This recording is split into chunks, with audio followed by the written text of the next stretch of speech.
सभी को नमस्कार। हमारे central government employ weekly magazine episode number 66 में आप सभी का स्वागत है। ये हमारा एक छोटा सा प्रयास है जहाँ पे हम central government, state bank, PSU etcetera से रिलेटेड जो भी एम्प्लॉयज हैं उनके लिए जो भी जरूरी जानकारी होती है उसको आपके सामने सरल भाषा में लेके आते हैं। अगर आपको वीडियो पसंद आए तो लाइक कीजिए, शेयर कीजिए और सब्सक्राइब कीजिए चैनल को। आगे बढ़ते हैं। इस वीक की हमारे पास जो हाइलाइट्स हैं, सबसे पहले डी अपडेट है, फिर पीएलआई बोनस है और फिर है strike regarding HCPC. So first of all हम स्टार्ट करते हैं विद पीएलआई बोनस। सो ये आप आपके सामने देख सकते हैं, ये गजट नोटिफिकेशन निकाली गई है। कहाँ से? डिपार्टमेंट ऑफ पोस्ट की तरफ से निकाली गई है जनवरी 16 को। हम आपको इसको इंग्लिश में शो करते हैं। So here it is, ministry of communication, department of post, 14 जनवरी 2026 की नोटिफिकेशन है। और यहाँ पे क्या दिया गया है, जो लोग पोस्टल यानी डाक पोस्ट ऑफिस के अंदर जिन्होंने इंश्योरेंसेस करवाए हुए हैं उन इंश्योरेंसेस पे बोनस दिया गया है। और यहाँ पे जो होल लाइफ इंश्योरेंस है, जिनका यानी कि नॉर्मल लाइफ इंश्योरेंस है, जिसमें क्या होता है कि डेथ पे कुछ अमाउंट मिलता है और अगर डेथ नहीं होती उससे पहले पॉलिसी मेच्योर हो जाती है तो उसमें भी एक लमसम अमाउंट मिलता है। तो उस पे 76 रुपीज पर 1000 के हिसाब से बोनस मिलेगा।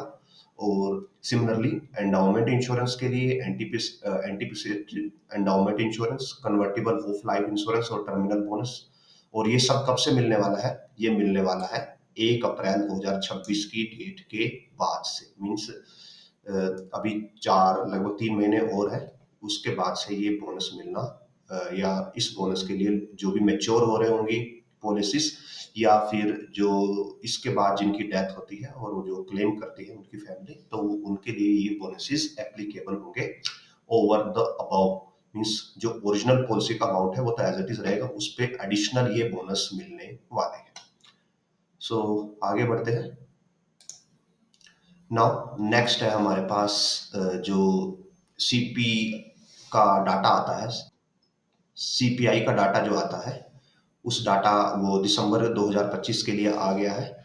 और इसमें 3.13% का इंक्रीज हुआ है दिसंबर 2025 में, एज कंपेयर टू दिसंबर 2024 में जो इंक्रीज हुआ था वो 3.53% का इंक्रीज हुआ था।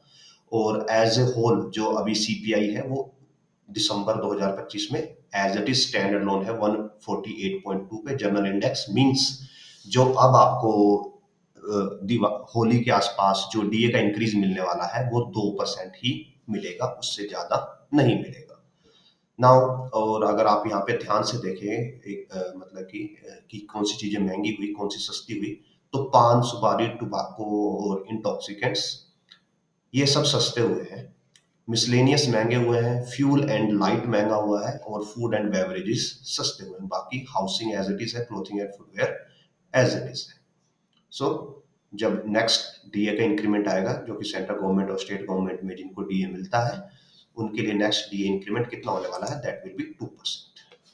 Now let's move ahead. Now जो नेक्स्ट है हमारे पास वो confederation of central government employees and workers की जो एसोसिएशन है उसकी तरफ से है। और इन्होंने 1 डे स्ट्राइक बुलाई है 12 जनवरी 2026 के लिए। और ये किस लिए बुलाई गई है? दिस इज रिगार्डिंग 8 CPC कि इन्होंने 8 CPC के रिगार्डिंग प्रीवियसली कुछ टाइम पहले गवर्नमेंट को कुछ डिमांड्स के एक लिस्ट दी थी और उस पे अभी तक कुछ भी नहीं हुआ। इन्होंने 2 डिमांड की लिस्ट दी थी, एक 10 पॉइंट चार्टर था जो कि पार्ट ए था और दूसरा 12 पॉइंट चार्टर था जो कि पार्ट बी था। Part A specifically government employ से रिलेटेड है और पार्ट बी है जो एक जर्नल है, मतलब कि एक नॉर्मल जो जिसमें एक नॉर्मल आम इंसान के या एक प्राइवेट जो एम्प्लॉय है या जो किसी एनपीएस वगैरह के अंडर नहीं आते, जो कि जो पीआई पीएफ के अंडर कवर होते हैं, उनके रिगार्डिंग था पार्ट बी। सो हम आपको इनका बेसिक्स डिटेल्स दे देते हैं कि पार्ट ए के अंदर क्या था। सो पहली डिमांड थी यहाँ पे कि जो पेंशनर के जो इश्यूज हैं और जो एम्प्लॉयज के जो इशू है उनको टर्म्स ऑफ रेफरेंस के अंदर डाला जाए, उनको वहां पे इग्नोर ना किया जाए। दूसरी डिमांड थी कि जो जब तक पे कमीशन नहीं आता तब तक डीए को मर्ज कर दिया जाए बेसिक के साथ, और जो जिनको पेंशन मिल रही है उनको 20% पेंशन इंक्रीज कर दी जाए। उसके बाद जो पुरानी डिमांड है कि ओपीएस को रिस्टोर किया जाए, कोविड के दौरान जो डीए को फ्रीज कर दिया गया था उनको वापस किया जाए। एक और डिमांड है कि जो कंपैशनेट अपॉइंटमेंट होती है, जिस पे अभी गवर्नमेंट ने सीलिंग लगाई हुई है और साथ में सीलिंग के ऊपर अदर केसेस भी होते हैं कि वेरियस जो कंडीशन है वो फुलफिल होंगी तभी कंपैशनेट ग्राउंड पे अपॉइंटमेंट मिलता है, तो वो उसको भी रिमूव करने की बात की गई है। आउटसोर्सिंग बंद करने के लिए बोला गया है और जो यूनियंस हैं उनको रिकग्निशन देने के लिए बोला गया है। तो ये था चार्टर ए। और अब आता है पार्ट बी, जो कि एक आप बोल सकते हो कि जो पीएसयू वगैरह पे, जहाँ पे एनपीएस वगैरह नहीं होती, जहाँ पे पीएफ सिस्टम लागू होता है, वहां के लिए है कि सबसे पहले जो 4 लेबर कोड्स आए हैं, जहाँ पे वर्किंग आवर्स को बढ़ा दिया गया था। और ये जो लेबर कोड्स थे वो गवर्नमेंट ऑफिस पे लागू नहीं होते, चाहे मतलब मोस्टली सेंट्रल गवर्नमेंट पे लागू नहीं होते सारे के सारे लेबर कोड्स। तो आप उसमें कुछ भी अगर लिखा है तो उसको लेके आप अपने ऑफिस में कुछ क्लेम नहीं कर सकते। ये इस पे लागू होते हैं प्राइवेट कंपनीज पे, और जो पीएसयूज वगैरह है उन पे लागू होते हैं लेबर कोड्स।